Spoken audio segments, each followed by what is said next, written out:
Hello and welcome everybody. We have the NAEU patch notes for August 27th, 2026. Let's get right into it. We have a few things to go. Oh, with my doggo in the background. We have grapple changes. So previously, when struck by a grapple skill with a long animation, you could not leave that location until the animation has fully finished, even with emergency escape. This will now immediately free you from the location, even during the grapple animation. Accordingly, if the target uses emergency escape, the grapple skill will immediately transition to its finishing motion and end.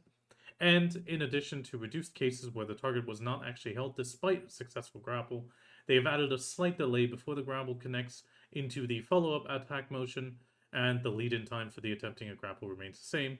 Duration for the defensive effects applied on a successful grapple remain unchanged, and they expect this adjustment to alleviate the issue. So we have the issue of the emergency escape while grappling, failing to break the grapple. It's also been changed so that if the grapple target dies or uses emergency escape, the grapple ends with a finishing motion instead of the failure motion. This finishing motion does not apply the damage or CC effects normally applied upon a successful grapple, and however, damage and effects from additional attack motions are still applied, so pretty much grapple CC effect from Wukong's Gotcha or Draconia's Impale. Mitigated the issue as well. After a successful grapple, the grapple target could occasionally use skills to become ungrappled. To address this, a brief delay has been added between a successful grapple and a follow-up attack. However, the timing at which defensive effect applies upon a successful grapple remains unchanged. With this tiny change on Berserker, they fixed the issue where the grapple target could occasionally be placed behind the character when dashing while carrying them or slamming them down after a jump. And they changed the jump used to slam down the grapple target so that it is no longer affected by jump height. On Valkyrie punishment, they changed it so the character moves slightly towards the grapple target in line with the attack animation after a successful grapple. Ninja Flash Bondage, they improved the animation so the character appears naturally when returning after using a skill, and it's also been changed so the skill so that you cannot switch to the short sword mid attack after a successful grapple. Wizard Flame Knot, they changed the character to move slightly towards the grapple target as well, like at Valkyrie. Lahn Succession has small changes, so Prime Blade Dance, they moved the recover HP effect from Prime Pendulum Kick to Prime Blade Dance. It now recovers 84 per hit. Prime Bleeding Hearts, they adjusted the attack area and timing to match the actual skill's visual effect, and adjusted the hit detection to the same number of hits applied throughout the attack area. As a result, the number of skill add-on activations have been reduced from 4 to 2, and they've increased the skill execution speed by approximately 13%. Corsair Awakening, they're adjusting HP and MP recovery effects. So Close Quarters Charge is going to recover 200 HP per hit. Spare No Quarter as well. Ocean's Allure is going to recover 250 MP. And Black Spirit Close Quarters Charge is going to recover 250 HP per hit. Then we have Surface Slicer Petrarca going up in damage to 7,522 with 44.76 applied. Sunshield Petrarca going to go up to 8,884 with 41.09 applied. Crow's Mark 8,886 with 41.37 applied. The Earthrender Petrarca is going to go up to 8,154, 39.66 applied in PvP. Windpiercer Petrarca 9,023, that's a bigger chunk, but PvP application dropping to 30.64. Ocean's Allure going to go up to 5,616 with 43.66 applied. Close Quarters Charge is going to go up to 8,879 with 44.75 applied. Entangling Vortex going to go up to 7,521 with 42.91 applied. On Windpiercer Petrarca, they also fixed an issue where the skill could not be comboed into the Wavebreaker Petrarca, and No Mercy Scallywags. They removed the burn damage from the Scallywag trio hand cannon and increased its damage effects. Wukong is getting his Magnus skill, Strike 'em, so they're adding the Abyssal skill. The skill shown here does 6,862 damage, crit hit rate of 50%, maximum of 10 target. It goes invincible into super armor during the skill. It has a PvE bound down attack. 37.19 is going to apply in PvP. The shadow effect is going to do 2,161 with 25.21 applied in PvP. And it summons a shadow regardless of whether you're in the Fighting Buddha state, applying the above shadow effect to it. Also using, once again, right through you, or taste this, summons a shadow and applies the above effect to it 3 times. So that is a bit of a surprise. Otherwise, fighting Bdo is going to have its all AP increase effect change from 30 to 22. Taste this is going to be improved so that again can be comboed from the skill. And move out of my way to Shreds Yusei, and once again, they decrease the all AP effect for 10 seconds from 24 to 22 as well. Pretty much PvP damage is going to go up on him across, I believe this is actually all his skills. This is pretty much to counteract the AP loss and keep it at the same level. If you want to check it out, check out the patch notes, check your skills. But overall, it is just PvP damage going up across the board just to match the AP loss. Then we have Seraph also getting its Magnus skill. We have Fainting Cleave, again, same requirements. Fainting Cleave is going to be a 4,509 damage skill with 20% critical hit rate, also going invincible into super armor, PvE bound with a down attack. It does not have collision while moving, and 36.4% is applied in PvP. It looks okay. I'm a bit surprised. I mean, it's another super armor skill with some invincibility in there as well, so it looks very flashy. Could be quite good, but we'll see. Then we have main weapon. They're adjusting a lot of damage types. So Impelling Thrust are actually lowering the damage to 5373, 40% applied in PvP. Combo Wrenching Impale, they're pushing down to 7191 with 35.79 applied. Flying Kick, they're pushing down to 4404 with 44.33 applied. Flow Divine Opening, they're pushing down to 6073 with 43.3 applied. Flow Impelling Slash are going to push down to 6685 with 46.32 applied. Flow Shoulder Smite is going to go down to 2366 and 6774 in the second attack, 49.46 applied. Combo Crushing Descent is going to drop down to 9503 with 38.42 applied. Crossing Slash going to drop to 7577 on both attacks with 40.43 applied to keep it the same in PvP. Horizon Slash is going to drop to 7,115 on both attacks with 34.04 applied. Grave Sundering dropping to 5,649 on the spin attack. Smash dropping to 7,810. Spin attack going to apply at 36.17 then, and the smash with 34.04. Culling the Dead is going to drop down to 11,334 with 38.3 applied. Then we have Sacramentum Crossing Slash is going to drop down, go up to 8,303 on both attacks with 34.95 applied. Sacra Poena Divinia is going to go up to 2,219 and 13,997 with the first attack dealing 18.62% in PvP and the other one 29.13. Sacra Horizon Slash going to go up to 7,796 on both attacks with 31.07 applied. The Grave Sundering in Sacramentum going to go up to 6,190 and 8,558 on the smash. Spin attack is going to do 33.01 and slash at 31.65. And then we have the Ludicium going down again to 12,230 with 33.33 applied. Then we have some regular class changes. Striker Hellbreak. They fix an issue where the defensive effects remain active until the end of the skill motion when successfully grappling after combo. And on Asian, they fix an issue where the unique animation of the Hex Round Reaper outfit cancelled actions, such as entering the Black Shrine or using the Traveler's Map. Then we have Guild League New Season. This is going to run from August 27th to October 3rd. We're going to have the weekdays 15 to 1740, pretty much for PT and UTC as the time, or 23 o'clock or 0.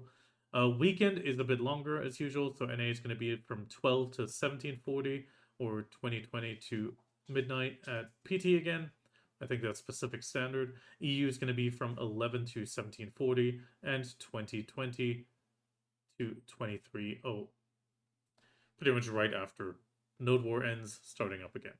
They also changed some rules for the Guild League regular season, so the application interval will be every 20 minutes instead of 30. Match duration is going to be 12 minutes. Victory conditions are now 600 points. We're going to have an event highlighting this again. Participation is the same. You click apply as a guild, have at least 7 members, so you still need to have a minimum of 7 with a maximum of 10. Matches conclude matchmaking and begin at 0, 20, and 40 every hour. So you can get 3 matches in an hour if you get out and reform fast enough. Match duration, 12 minutes as mentioned, a 4-minute waiting period upon entering, so you got 16 minutes in total for a match, and then 4 minutes to get out and queue for the next one. First kill now gives 30 points, and the achieved 600 points is the maximum. Revival has remained the same. Penalties for not showing up with enough is still going to be the same as well. If you accumulate 3 or more penalties, this will lead to a 1-week ban from Guild League matchmaking. And you can still exit. It will just reset the stats. Killstreak notifications remain for 15 seconds. Equipment durability will not decrease. Pretty much nothing changed there. Map-wise, we got the Kermaloon Wilds, Flemme Hills, Battlefield of Honor, and the Gyeongbokgung Palace. I probably butchered that, but I do try my best. The rewards did get lowered a little bit, but we're getting 600 mil for a win, with some Perfumes of Courages, Deep Sea, Whale Tendon, Potions, and Elixirs, Sturdy Forest Thread. The defeat one is going to give you only 200 mil, so a third of it, but also 1/5 of the Perfumes, 1/3 of the Whale Tendons, and a third of the Elixirs, same for a third of the Forest Threads. There is obviously the ranking overall. Big guilds are going to be making up to 500 bill guild silver, going down in 100 bill increments, down to 200, 170, 50. Otherwise, you're just looking at gold bars, crown stones, and titles.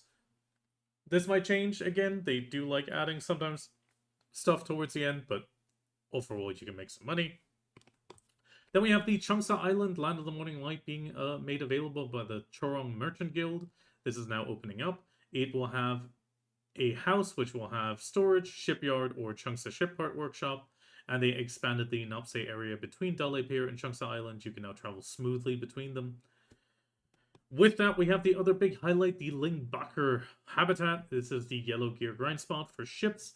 It has ousted the saltwater crocodiles a bit more westward to north of the new Cheongsa Island, making it a more accessible grind zone and leaving Linbakyr more to the east. They added a new zone. They rose dominant and pushed them out. The main loot is the Lingbakyr's Horn, green, blue, and yellow crystals, Claws of the Waves, Red Sea Monster Meat, Coral Crystals, Whale Oil, Bizarre Fang, pretty much nothing changed there. Moss-covered maps are available. Lingbakyr's Bone, Scale, and Fluids, and the Sunset Coral Essence are also available. And the actual trash is going to sit at 500,000 silver with 0.3 LT. The Lingbakyr's Horn can be exchanged for materials used to craft the yellow ship parts. We see 125 support, 75 plywood, or 50 adhesive. This is pretty much worth one piece of the equation. You also have a weekly quest available from the Cheongsa Island Wharf Manager for them. You defeat 2 of them, you get the contribution reward, which also has some Red Sea Monster Meat and Ocean Essence. The Red Sea Monster Meat can be sold on the market with a max price of 20 mil and a min price of 5. You also get it from defeating the Linbakyr and also completing the weekly. Ocean Essence cannot be listed on the central market and is used to also gotten by the quest, but also defeating Hollow Moretta. We're going to get back to these items a bit later.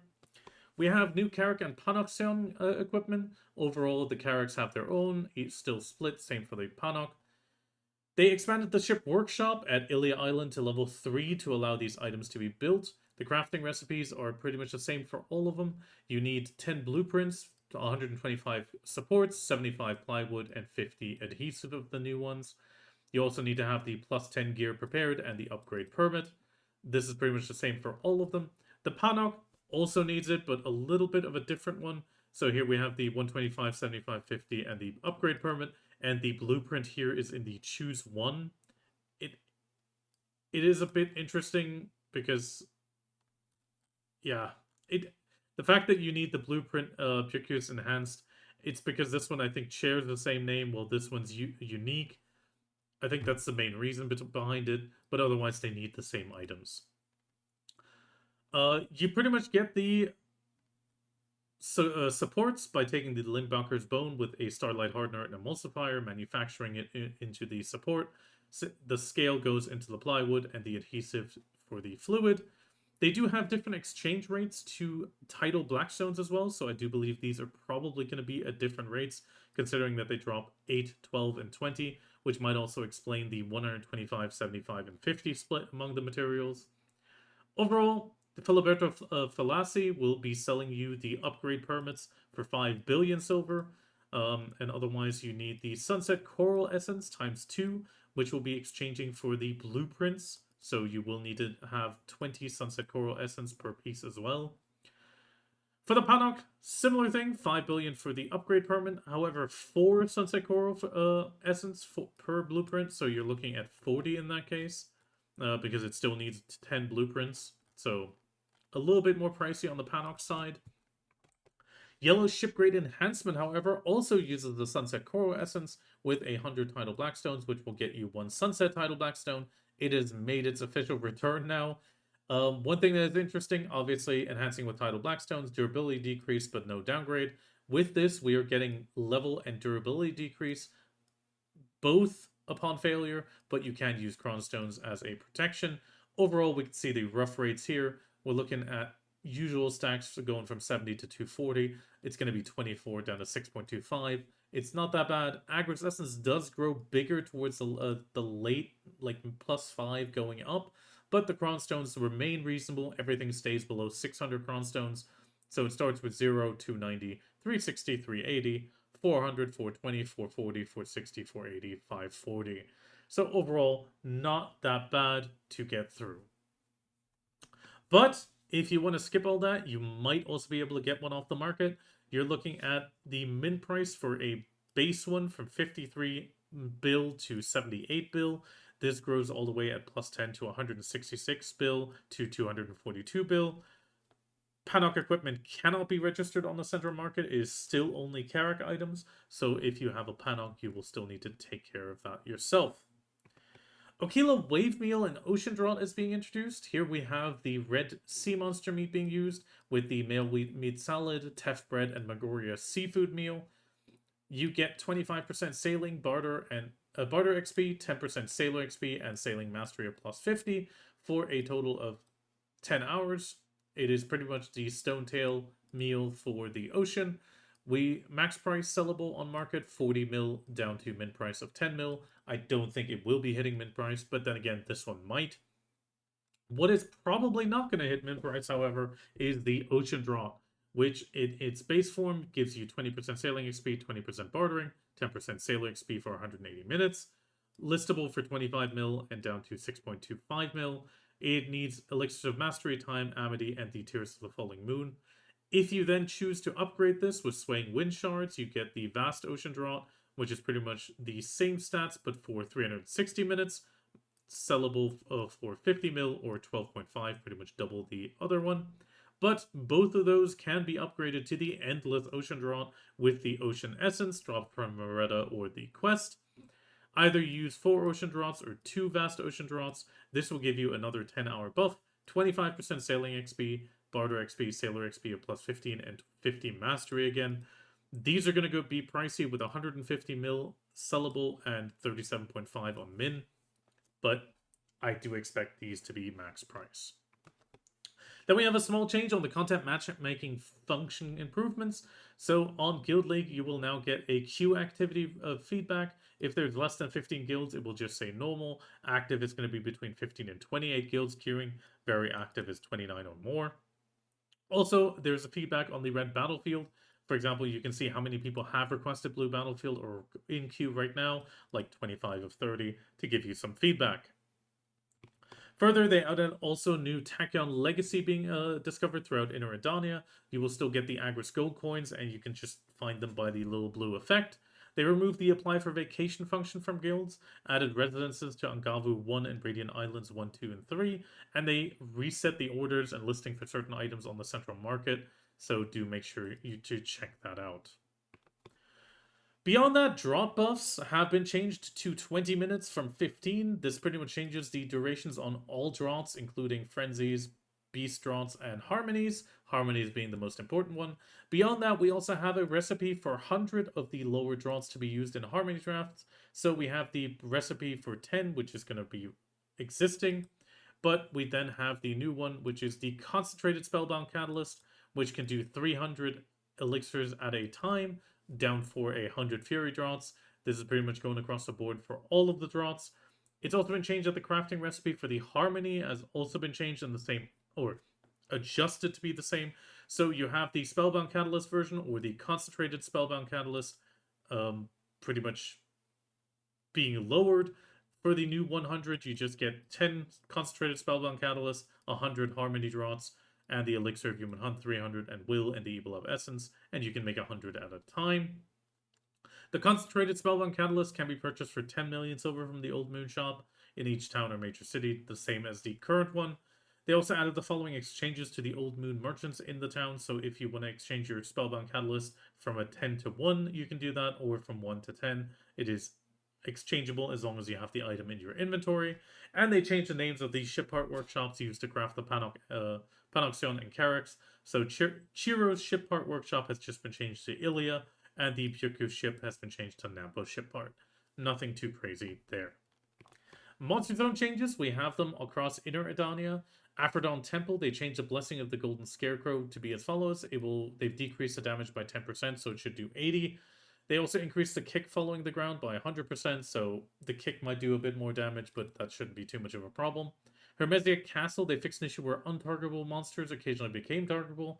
They've improved the airborne attacks of Marthanon's servants. They fixed an issue where the damage from the servant was not applied properly, and they increased its damage by approximately 100%.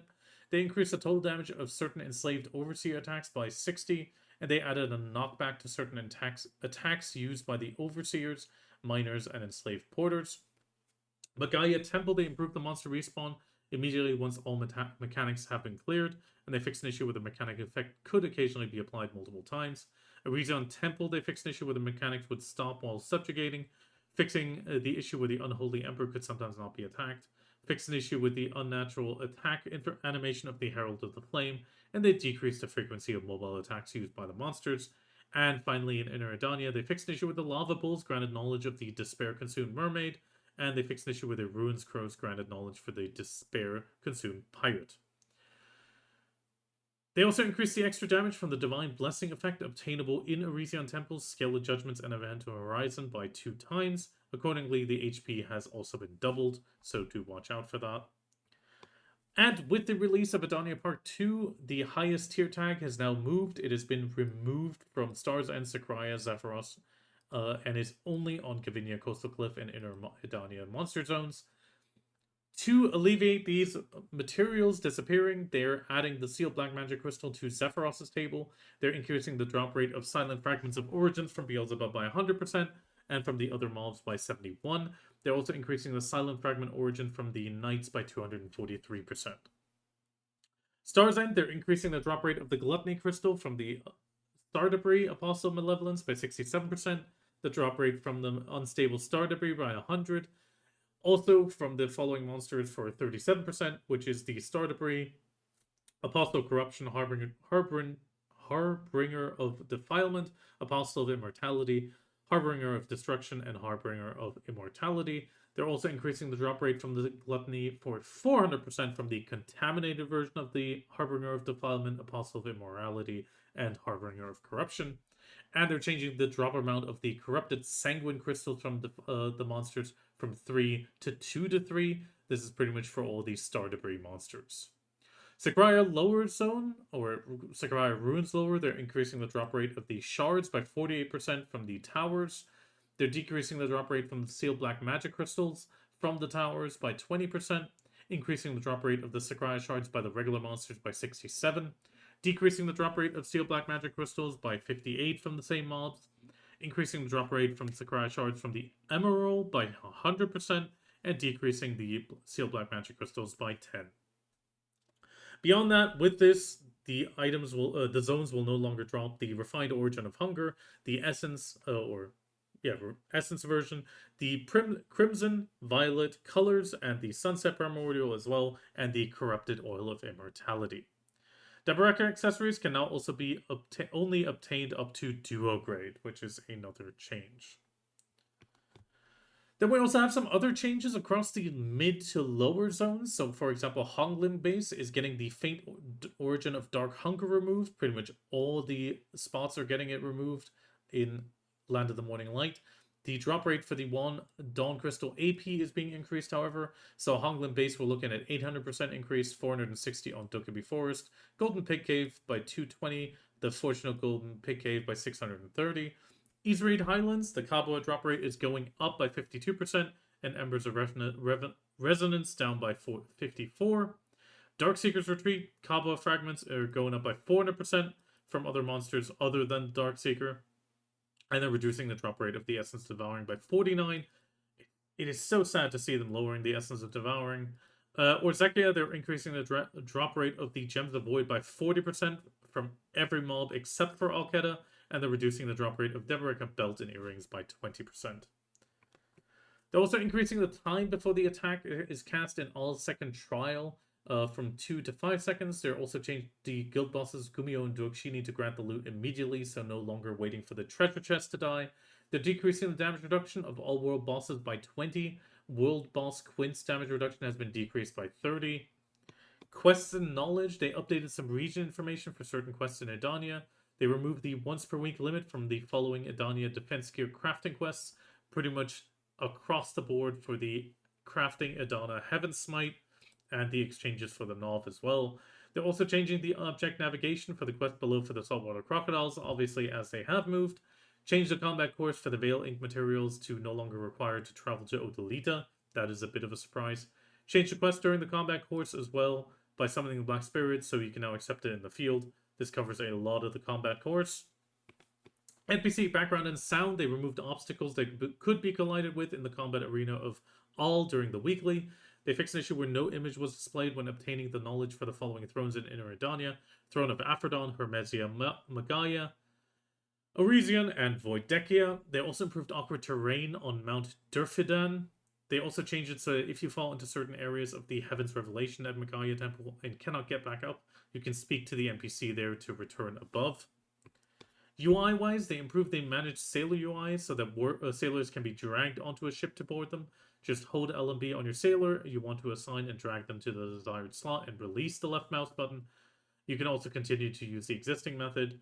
Improve the guild UI to display the guild fame instead of guild points, and they added an adventure guide link to the entries for Hyper Boost. The graphics update has been pushed back. This was already mentioned on Global. They will be prioritizing FSR 3.1 and DirectX 12, followed by FSR 4.1 and DLSS, but it is effectively pushed back. Web-wise, they fixed an issue where the video pop-up window did not open upon refreshing the class introduction page. Translation, they changed it and unified the following in English. Separable quick slot is now the custom quick slot. Modifications and changes, they changed the text displayed when selecting a fairy appearance and skill. Fixed the issue where the venom trap damage was applied abnormally. Fixed some issues where items on storage were not displayed when connecting to the game with a dead character. Corrected the description text on the link button to the Hyper Boost adventure board. Fixed the issue where the unavailable Albalanos, the Alchemist and his daughter quest was displayed when Simplified Main Quest was selected. Fixed an issue where the Guild Alliance notice was displayed blank in certain situations. Fixed some issue where Guild Fame acquisition history was not displayed after Guild Fame reached its maximum value. Fixed some issues where login notifications were displayed to Alliance members from other guilds. Gamepad mode, they changed it so that node entry status is cancelled when changing the world map status or switching menu after entering a node. Male classes, they fixed an issue with empty gaps on the clocked-in outfit. Female classes, they fixed an awkward appearance that occurred when wearing Outlaws of Magoria armor, hot pants, or the Yurm armor together with the Queen Heart underwear. Fixed some issue where the purple effect appeared even without dying when equipping Pen, Hex, or Edana Abyss Veil. Archer, they fixed some issue where the arms appeared awkward in the Quiet Elegance outfit. Seraph, there was an awkward appearance in the Ludicium with the underwear that includes stockings. Dosa and Agent, they fixed an issue where the firearm faced a different direction when wearing the Bare Necessities costume. Agent, they fixed an appearance behind the ears when wearing Vidirias. Also an appearance on the canapé clothes. They fixed some awkward display of the inner part of the Levladian underwear. They fixed some issues where stripes were missing from the Valet Donkey's appearance. Then they fixed the issue where the graduate button did not appear upon completing the final season pass objective. Fixed an issue where guild fame could be deducted multiple times when a guild members press the recharge button for the guild boss summons simultaneously. Fixed the frame drop rate in certain monster zones when using custom HP bar function. Fixed the issue where defeating Breath of Elion and Elion's Blessing in Magaya Temple granted the defeat rewards for Elion's tier. Defeated rewards that were not properly obtained will be distributed at a later date. Mitigating several factors that cause several frame rate drops, storage and usage, and log out notifications have been optimized, and voice chat settings synchronization upon guild member login has been removed. And on Agent, they fixed an issue with the weapon exchange coupon on Earth-shaking sub-weapons granted the Deadeye sub-weapon, and they fixed an issue with the text displayed awkward in the Conquest status UI. With that, we're going through the events. We have Merv's Atelier with the Checkmate screenshot event. This will run till September 6th. You wear the Checkmate or the Checkmate Queen outfit. Only these two outfits are eligible. Post your picture in the Art Media event category with the NA or EU with the brackets Checkmate. Upload the screenshot you took to complete your entry. You must wear the armor piece from Checkmate or the Checkmate Queen. And you then get some enhancement help kits for both combat and life as your participation reward. They do not mention the actual winner, but... Then we have Sailing and Bartering events ahoy. So we have Sailing XP 100% hot time and Bartering XP 100% hot time. We also have double Sailor XP from a Monster Subjugation. Once per family, August 27th to September 9th, you can do the Ominous Signs at Sea with Get Directions from Kra at Velia Wharf for 5 Elixirs of Regeneration. Continued after completing this quest, you can get the Troubling Rumor Among Sailors, which will give you the Sealed Compass, and the Elixir of Regeneration again, and Prikio's Safe Voyage Stone, which will give you another 30 Sailing XP, 30 Barter XP, and Sailing Mastery plus 100. This will be the Adventurer Tome slot and will be removed September 10th. Definitely something worth doing. Defeating sea monsters to craft Chiro's gear faster. Prikio, the Ilia Island Barterer, has a weekly threat on the sea route where you defeat 3 hungry sea monsters for 2,000 crow coins. And the Threatened Order of the Sea, defeating 5 young sea monsters, you get the Chiro's Ship Part Material Box, which has the Violent Wave plywood, Polished Support, and Wave Residue Adhesive, or 2,000 crow coins if you don't need that. Recruit seasoned sailors, reduce sailor hire and visit times, so pretty much the innocent sailor will be more readily available at Port of Feria, and when you hire a sailor, they will be refreshed between 5 to 10 minutes. Then we have Guild League Victory for All event. This is going to run till September 23rd. Main changes again, 20 minutes, 12-minute match duration, and a 600 target score. Weekly victory rewards, 1 victory within the time period from August 27th to September 3rd, 3rd to 10th, 10th to 17th, and 17th to 23rd. Will net you 300, 400, 500, and 600 Cron Stones respectively. This will be to all guild members except for apprentices at the time of distribution. Weekly and total victory reward schedule. This should be across the entire time period, with 3, 6, or 12 total victories, netting you a premium outfit box, 1,500 crowns on 6 victories, and ultimate premium enhancement box at 12. The weekly schedule here, again, September 3rd, September 10th, 17th, and 23rd for the reward being distributed, with the total victory rewards being 3, 6, 12 on September 23rd. This is pretty much running right now, so get into Guild League. Then we have the September daily login rewards. Nothing crazy here, standard login rewards. You get the Resplendent Shikatu seals. We're just going to go over this quickly because it's the same as usual.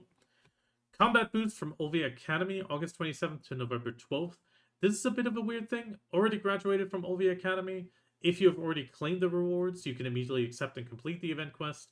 After enrolling the Academy, you can claim the rewards after each objective first. This is a bit of a surprise. Overall, it seems to give you the Cron Meals, Perfumes of Envy and Tenacity, and a Harmony that you can choose from. And then another one with the Veil Ink, giving you a 200 stack on top of the supplies again. Then we have a Gift for a New Beginning after graduation or with graduation. Oh, if you did the Choose and Claim Your Pen Blackstar box, again, you get some food, perfumes, and harmonies. And then finally, you get the rewards after completing the quest. You must complete the combat quest or claim your family rewards for the event. So pretty much select Olvia Academy and the reward combat to get through with that. With that, we're already on the Pearl Shop update. Obviously, Checkmate Queen new outfit preview.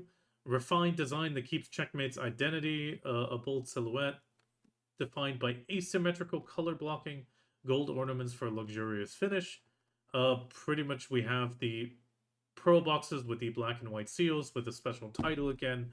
I'm not a big fan of these. Some people do like them. It lets you show off, but it is quite pricey to add up. You also get the Queen outfit box, which does seem to have a choice of hair added to it. Otherwise, you just have the outfit box itself. The Checkmate Queen bundle is unavailable in Belgium or Netherlands. And again, as mentioned, you get the black and white seal. You can get the Queen helmet, Queen armor, Queen gloves, Queen shoes for the respective pearls. Or actually, no, you can get the Checkmate outfit set. That is a bit weird. Here we have the Steel Exchange. Title Queen in pink, 1 per family for 6. Quite a lot, to be honest. Lightborn, Dark Swept outfit, Queen outfit. Young Pomi, Pori, or 100 Cronstones. Like I said, I'm not a big fan of it. I don't like they put it behind the paywall. But it is the way it is. We do have a 65% discount on the Novice Checkmate Adventure Begins. So you could get this for 2,432 pearls. You also get the Rediscovered Adventure Pack. Beginner 4-leaf Clover with some effects. Resplendent Outfit Box. Overall, it's there. Then we have a Treasure Merchant Secret Box. It's a Gamba box. You get a 10+10. The thing that I think most people will be available, or have been waiting for, is a Dark Bong Wang skin set for the Panok. It is now the Dark Bong Wang Panoxion set. So here we can see the lovely showcase of the Panok being shown here with a phoenix at the front instead of the dragon. Overall, it does look quite good if you compare it, but if you want it, it is 6,370 pearls. I'm a bit surprised they're not putting the same carrot discount on it at the same time, but could be that it is in the market. Do take a quick look, but otherwise you can also wait. Choose your Transcendent Premium box. It is available. Choose your Premium. Again, Gamba boxes, some new packs, Artisan's Memory. That is already it. We do not have any other general discounts this time around. But with that, I wish you the best of luck and happy grinding.